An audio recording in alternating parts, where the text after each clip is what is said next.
Good morning, everybody. Welcome to day 2 of your DNC convention. I won't say ours. Obviously, I'm joined by Congressman Byron Donald from the great state of Florida. And before we get started on today's messaging themed around response to public safety and crime, I'll do some more housekeeping. The Dems, if you watch the first day, are focused on Trump rather than inflation, the border, or public safety. There were many public personal attacks made on President Trump throughout the night. In fact, if you look at the count as we have, the mentions of Donald Trump last night were 147. The mentions of the border, 8. The economy, 27. Inflation, 3. And crime, 6. So obviously their convention is about who they're running against rather than what they're running for. And we're here to remind folks what Donald Trump is running for. And for a party so focused on the future, again, if you look at their primary speakers in prime time, and prime time is a loose term given how disorganized and long-running their convention appears to be. And I'm sure some of you had some fun trying to get into the perimeter yesterday. But for talking about the future, they sure are bringing out a lot of the past. When you look at Hillary Clinton, the Bidens, co-chair of Biden's campaign, Chris Coons, that's not exactly future-looking. Today, just a little housekeeping. J.D. Vance is in Kenosha, Wisconsin with law enforcement leaders. He'll be making remarks, doing Q&A, giving interviews. He'll be with a dozen sheriffs and doing gaggles. Tomorrow you see President Trump and Senator Vance together in Asheboro, North Carolina, again making remarks, taking press questions. Thursday and Friday, President Trump will be in Arizona and Nevada, including a trip to the border. So as we've seen yesterday through the rest of the week, the Trump campaign, President Trump, Senator Vance, our surrogates, we're in the battleground states every day. We're talking to voters and we're talking to the press. Again, a stark contrast to Harris and Walz, who continue to stay away from you all. The theme of today is obviously reminding folks about the commitment President Trump and Senator Vance have made and will continue to make to law enforcement and to public safety. If you look at where crime exists in polling and who they trust to fix crime, the American people said 63% of Americans said in 2023 crime was either extremely or very serious problem in the United States. 77% of Americans believe there's more crime in the U.S. today than there was a year ago. And the vast majority of people believe that Republicans are better suited to fix public safety issues. Meanwhile, Harris supports reimagining the police. She says putting more police on the streets is not necessarily the way to fix crime. She says it's outdated and wrong-headed to think that more policing makes communities safe. She's attacked law enforcement and National Guardsmen for their work to quell protests. She's called federal law enforcement a burden. She compared ICE to the KKK. She has said that federal law enforcement caused horrific injuries to peaceful protesters in protests of the past. So there is a stark contrast to be made between these campaigns and their relationship with law enforcement and how they address public safety. But to continue that theme and talk to you today, again, I'm welcoming Congressman Byron Donald from Florida. He'll make some remarks, and then we'll do some Q&A with you all. Thanks. Thank you, Brian. Thanks, everybody, for being here. I know that in this presidential cycle, you guys are very accustomed to press conferences from the Trump-Vance campaign and from the vice president and Governor Walz. You really don't hear anything at all. And it's a really unfortunate thing. We're in the middle of one of the more important presidential elections in the history of our country. And what the Republic demands is for the American people to know exactly what the two major campaigns want to do, what their visions are for the United States, and what their plans are.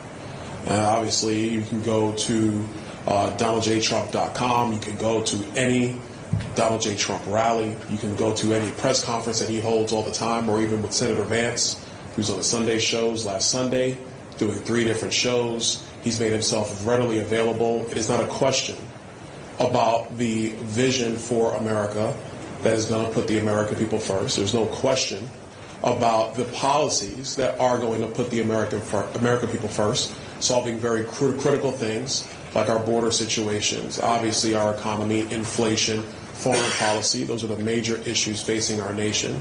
And you've heard very clearly from President Trump and from Senator Vance about their vision to help our country. At the same time, you've heard nothing from Vice President Harris. You've heard nothing from Governor Walz. They interviewed each other. That was pretty cute, Brian. Actually, they had a little interview. That was cool. You know, white guy tacos. I guess that's a thing.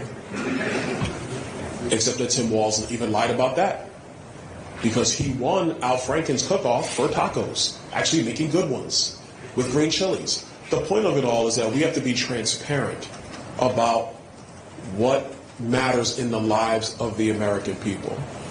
I was in South Carolina yesterday, got a chance to hear some of the speeches and the coverage from the day one of the DNC. I didn't hear anything about public policy. I didn't hear anything about what was going to improve the lives of the American people. What I heard was Donald J. Trump and joy. That's all I got. That is not a vision, and those aren't plans for the American people. And one of the things that was definitely not talked about, because the Democrats cannot talk about this, is crime. You see, what you'll have a lot of mayors, Democrat mayors will say around the country is that crime is down. But crime is only down from the horrifically high levels under the Joe Biden, Kamala Harris administration. If you compare murder rates and major crime rates to before the pandemic, when Donald Trump was president of the United States, crime rates are massively up. They're massively up here in the city of Chicago. They're up in New York City. They're up in Philadelphia. They're up in Washington, D.C.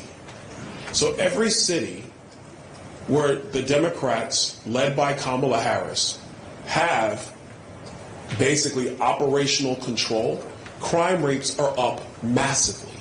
Compare that to jurisdictions in our country where Republicans, led by Donald Trump, are in control of those cities and states. Crime rates are actually down. People are safer. People are happier. And this is one of the critical elements that is important for the future of our country. It starts with great schools, it starts with a great economy, but it also starts with public safety. You need all three for people to be able to thrive. And the Democrats do not have a recipe of success for keeping people safe in our communities. As was already stated, Kamala Harris is famously on the record saying that she wants to reimagine policing and public safety. Well, what does that mean? Reimagining means nothing. You might as well just pull out some construction paper and draw a picture of what you might think you want to do. But that's not a plan for success. She has said, and she praised the defund the police movement. She praised it, saying that it was the right movement for our country. She has stated repeatedly that the U.S. needs to reimagine law enforcement, arguing for less police in the streets and redirecting funding from law enforcement to other services. We have seen the results of the defund the police movement. It has been a recipe for disaster.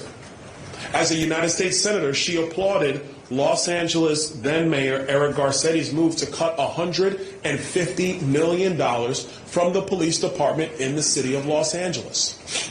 My sister lives in the city of Los Angeles. She supported that cut. When they did that, what happened? More crime in the streets of Los Angeles. She has supported one of the most sinister policies in criminal justice, cashless bail. I want to tell a little bit of a side story. Because when I was in the Florida legislature, I wrote a couple pieces of legislation around criminal justice reform. So I'm not just a surrogate up here talking on behalf of President Trump. I'm somebody who at the state level actually looked at a lot of criminal justice reform policies. Cashless bail was a policy that came across my desk in 2017. I sat and read the bill. After reading it, I said to myself, there is no way I would sponsor this. This cannot work. And I'm a business guy. I'm a finance guy by trade.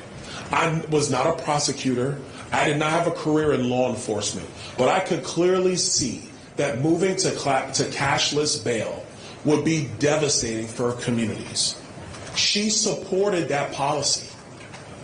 In 2017, when she was in the United States Senate, she introduced a bill to incentivize states to move towards cashless bail. Cities in our country that have used cashless bail, like New York City, my former home city, have realized that all it creates is a turnstile for criminals to be arrested and go right back out on the streets. It decreases morale amongst law enforcement. And when it comes to law enforcement, and this is where I'm going to end, but when it comes to law enforcement, what we have seen is a massive decrease in morale amongst the people who serve every community in America. Law enforcement officers today, they're white, they're black, they're Hispanic.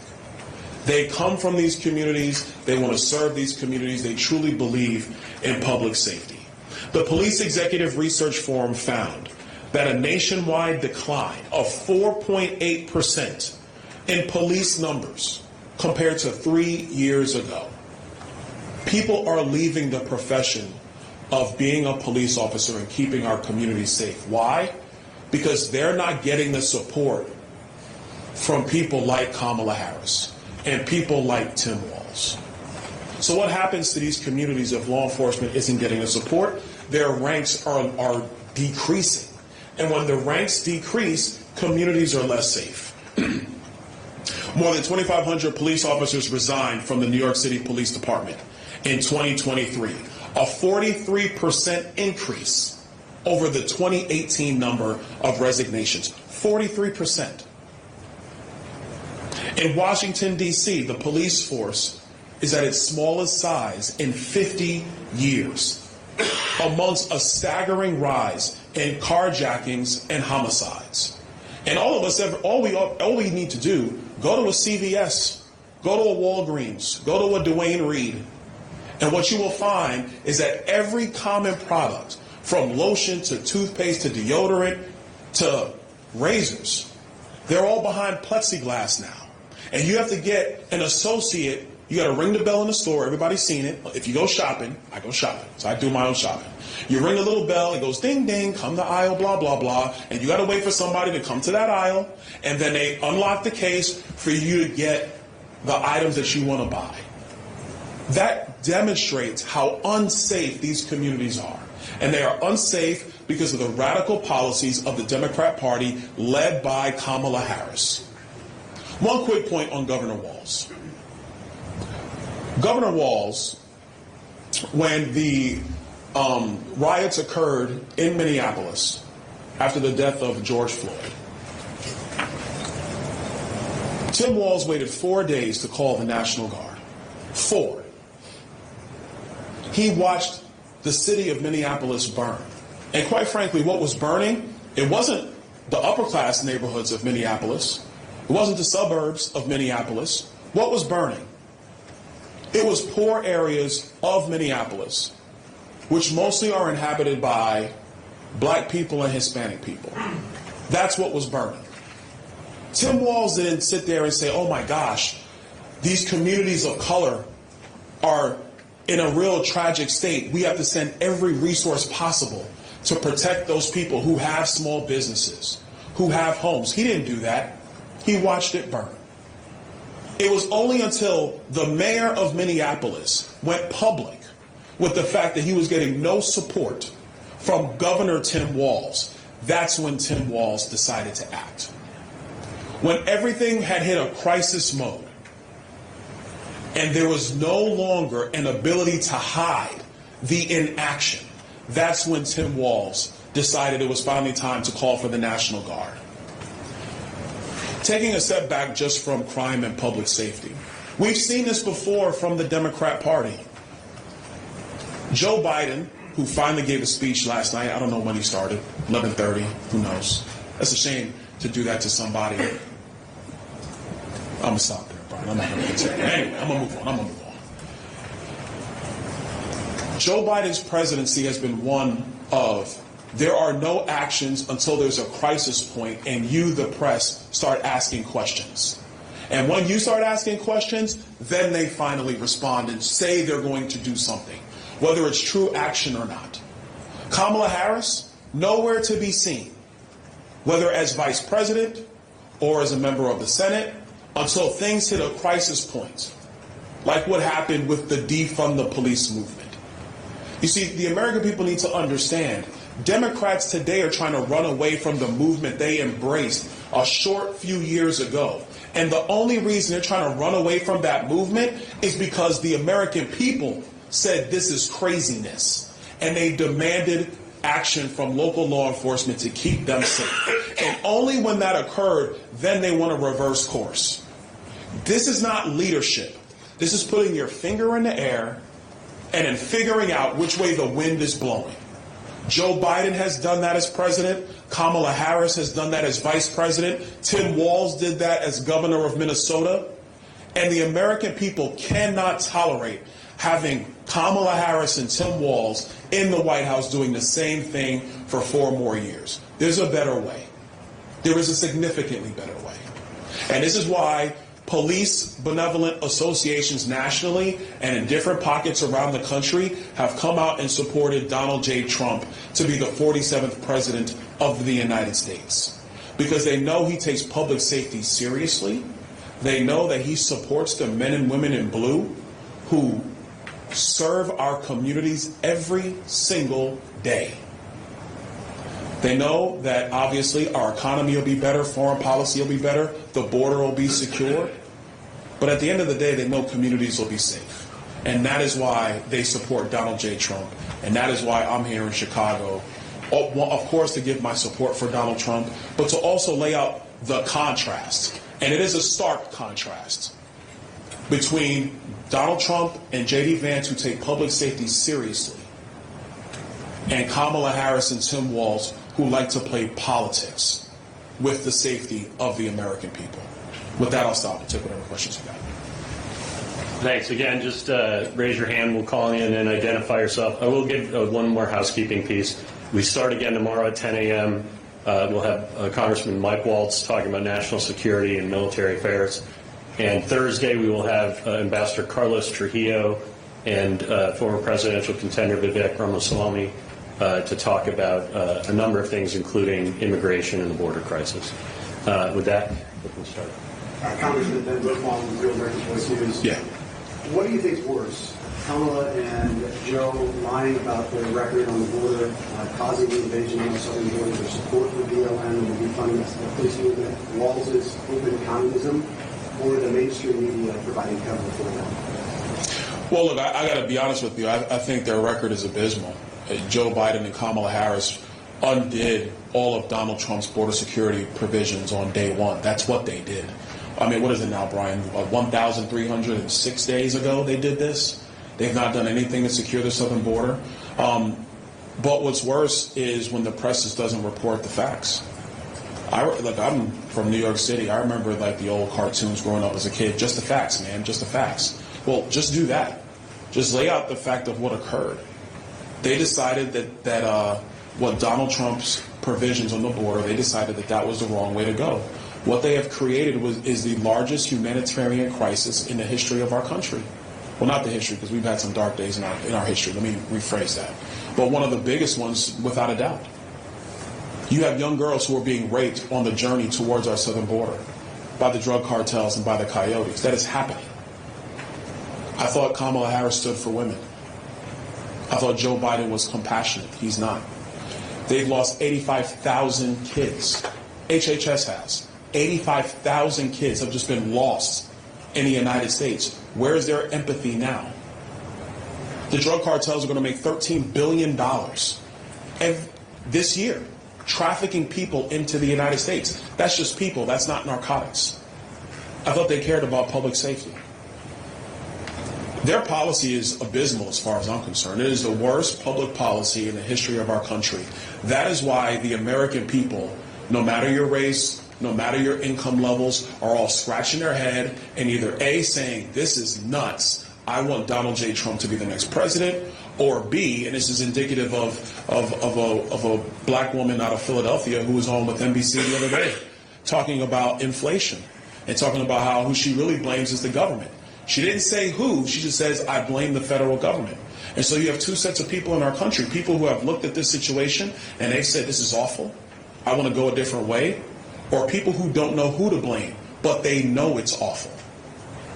So we know about their agenda, but I think the thing that's more disheartening is the press doesn't want to cover it or decides to cover vibes and joy. Joy and vibes isn't to put food on the table. I don't know what to tell you. You could be happy and you could be hungry all at the same time. Joy and food. Joy does not provide security. Joy does not provide an economic vision. Joy does not provide peace on the Middle East. Go take your joy to the mullahs in Iran and see what happens to you. It doesn't work. What is required in this moment is true leadership. And we have that opportunity with Donald Trump. The New York Times, their famous slogan is democracy dies in darkness. Isn't that their slogan? Oops. Oh, is it the Washington Post? I don't know. Whichever one.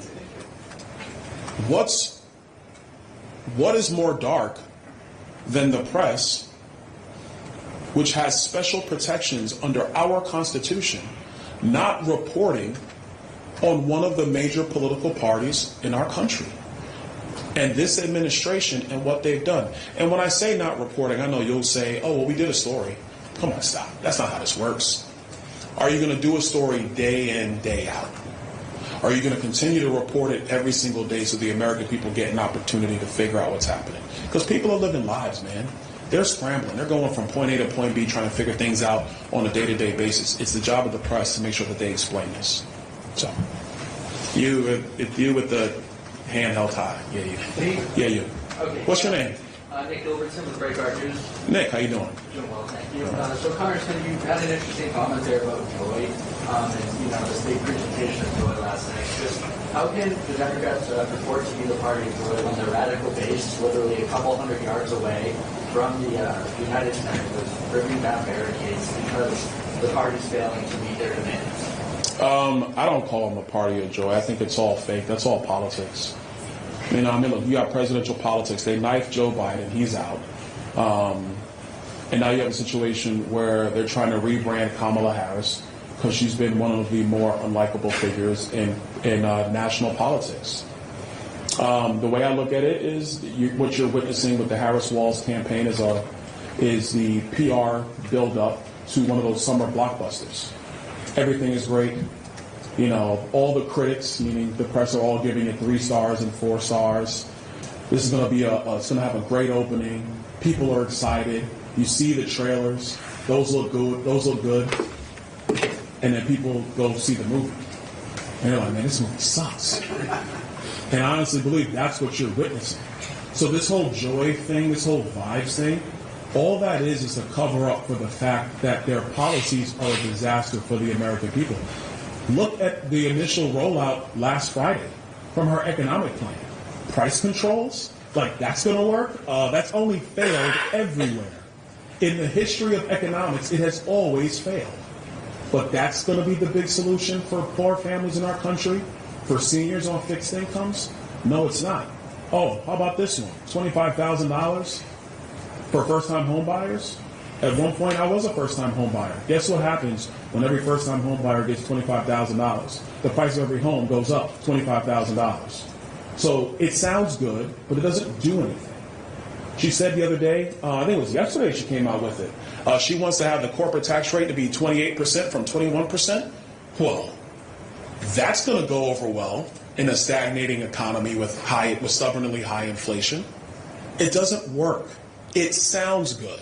So my hope is that the American people don't fall for the joy and look at the facts, because the facts are stark, the facts are clear. Kamala Harris was riding shotgun with Joe Biden creating the worst economic situation in a generation for working families in our country. Without a doubt, it is the worst. You're going to give the keys of our economy to her over Joy? Stop. That does not make any sense. We have a responsibility to lay out that case. My brother in the back with the glasses, how you doing? Right here. Hey, what's up? Brandon Quill, WCIU, Block Club Chicago. I want to stick on the topic of crime. Former President Donald Trump has made clear that he intends to use the military when it comes to handling crime in major cities like Chicago, and doing that without coordinating exactly with local officials, using different constitutional provisions within the acts there. How could that possibly work? And is that going to be effective without local cooperation? Okay, so here's what we're going to do. We're going to back up because I want you to explain to me before I answer where did that come from? Because I've listened to a lot of Donald Trump speeches. Absolutely. That one I've not heard. Yeah, said it in 2022. He also said it in 2023 at a rally in Iowa. And then, according to the New York Times today, they have found they found an email with groups tied to Trump talking about using that exactly as well. But he said those exact words before. It's been sprinkled over a numerous amount of years as he's been in public life. So it's not the first time that ideas come about. People here in Chicago just would like to know how would that work possibly without local cooperation with the mayor, without the governor. Well, look, first of all, thank you for expanding on that one. Yeah. First thing let me tell you is saying something at a rally is not public policy. It's not. Number two, if you go to his website, you're not going to find that written in stone on the website under what he's going to do to help solve crime issues. Number three, when President Trump was in the White House, nothing like this ever occurred. He worked with state and local officials to make sure that whatever support they needed, they received. And so when something gets brought up out of like a conversational tone, and you got to understand, listen, sometimes the president, he jokes on stage. He tells jokes. He likes to have fun. But when you look at the public policy that he supports, that is stuff that is written down. That is stuff that has been talked about with the campaign team. They've really engaged in that. That specific point you're raising has not really met that level. Last thing I'll say, emails from outside groups. I mean, there's so many outside groups in politics. They all have their own opinions, their own agendas, their own ideas. That doesn't mean it's going to hit the cutting room floor in terms of what's actually going to occur in a prospective Trump administration. For people who might have that concern, I would say go back and look at the previous Trump administration. Because in the previous Trump administration, what Donald Trump did is he supported local law enforcement, making sure they had anything that they needed so that they could be as effective as possible. I got one more for you, if I can. When we were at the RNC in Milwaukee, you and I talked a little bit about black voters, black support. Yeah. The state of the race at that point was a little bit different. Joe Biden was the candidate at that point. And at that point, Donald Trump was on pace to peel a historic amount of black support from the Democratic candidate. Yeah. Well, now recent polling has indicated that support is starting to peel back away toward the Kamala Harris campaign. What needs to be done to regain that momentum with black voters from the Trump campaign? So I think it's a great question. So two things. First, I wouldn't sit here and tell you that support is all peeled away yet. It's not peeled away yet. I mean, I was looking at polling the other day that showed his support amongst black voters anywhere from 15 to 17%, which is massively up over where it was in 2020, massively up over where it was in 2016. Because black voters, in particular black male voters, are looking at the facts. They're not looking at the vibes and the joy. They're saying, okay, this is all cool, but what does this mean for me in building generational wealth and having safe communities and making sure we secure a border and making sure that I have the opportunities to thrive and succeed? You have a lot of black entrepreneurs in the digital asset space. Well, Kamala Harris doesn't even have a position on digital assets. Donald Trump has an ironed out position when it comes to digital assets. That's appealing to a lot of black men in particular, but people writ large. So what I would tell you right now is that the issue I think Kamala Harris is going to come against is that because she's not talking really to anybody, except when the teleprompter screens are up, people are getting skeptical, and they have every right to be skeptical. Because, okay, you want the big job, well, what are you going to do? Because making history, I made this comment to my mom a long time ago. I said, Mom, making history doesn't pay the bills. Making history doesn't keep the lights on. It just doesn't. Making history doesn't educate my kids. And I think that's where you have a lot of black voters starting to look at that. So I'm not concerned about President Trump's support. Now, in terms of what needs to be done, the second half of your question, I think just really locking in, taking time, spending time with business leaders in various cities in our country. The last time the president was in Atlanta, he had a business roundtable with black business owners before the rally started in Atlanta. Great event. They sat there and talked about the economy. They talked about regulation, where if you're a black entrepreneur, regulation is the number one barrier to entry for you to be successful. And if you're an existing small business owner, those same regulations, which Joe Biden and Kamala Harris increased to the tune of $1.4 trillion in one presidential term, that puts weights on your neck to be able to thrive as a business owner. So I would say, talking with black business owners around the country, engaging with black religious leaders around the country is the way to go to be prosperous, I think, with black people. Hold on, fellas, all put your hands down. Yes, ma'am. Because I've asked 3 men questions, and that's just rude. My mama would get me. Thanks for being here, Congressman. My name is Alexandria Jacobson. I'm with Rob Story. President Trump has a history of not always paying for bills related to security costs provided at campaign events. So I'm curious, since you emphasize President Trump's support of men and women in blue, if you think it's important for presidential campaigns to pay for protection for local police departments who provide security at those events. That's a very interesting question. I have no idea what you're talking about, but that's okay. I know that the president does support law enforcement 100%, and what you're finding is law enforcement officers all around the country support him. Now, with respect to the campaign pays its bills. I'll leave it at that. Next question. Yes, sir. Law enforcement officials across the country and business owners tell us that retail theft and other crimes are up.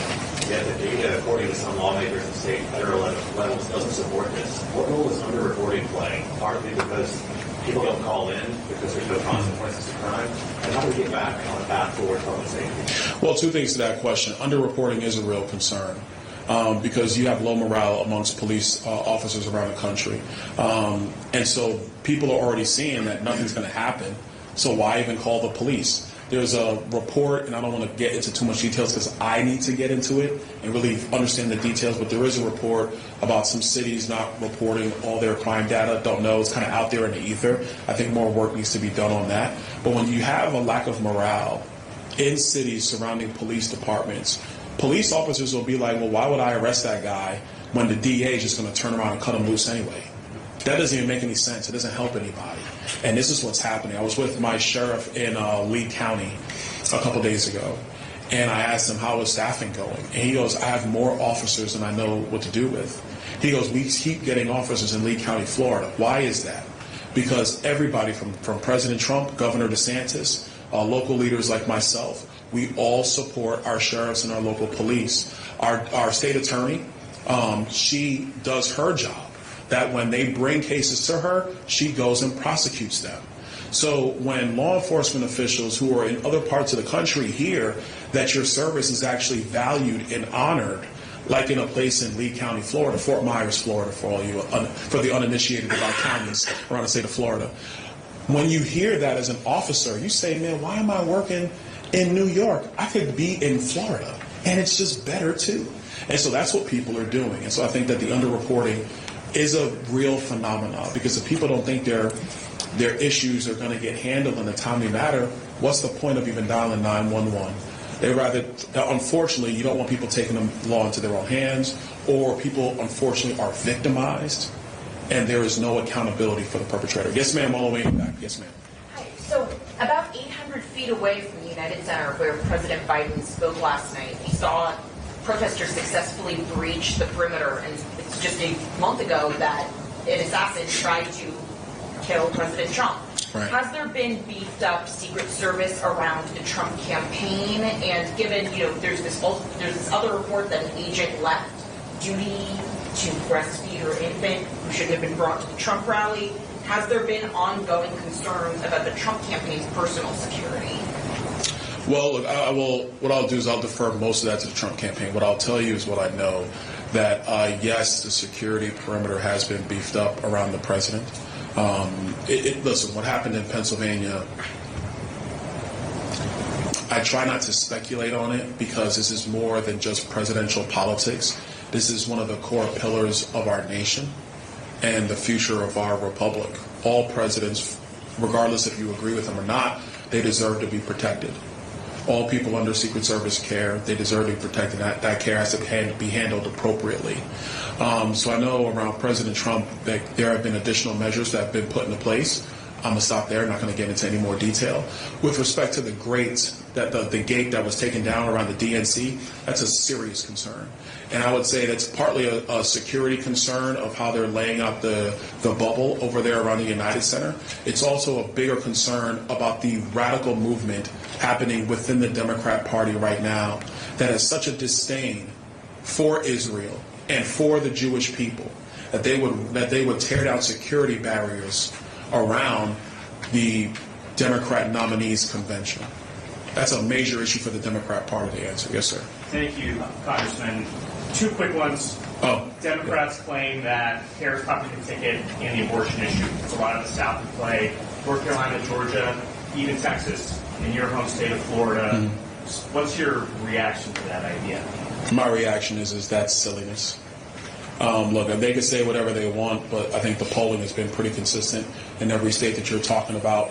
North Carolina has always been a very interesting state. We've battled over North Carolina, meaning Republicans and Democrats, the last several cycles, but Republicans have pulled it out. It takes work. There's no doubt about that, and we're committed to doing the same work for North Carolina. When it comes to Texas, Texas is going to be just fine. When it comes to Florida, I mean, come on, seriously? Florida is going to be just fine. It's going to come home for President Trump. And then just quickly, President Trump is being criticized for rallying in Howell, Michigan today. Just last month, they had a couple of groups of pro-Nazi, pro-Hitler, or whatever you want to call them, agitprop folks.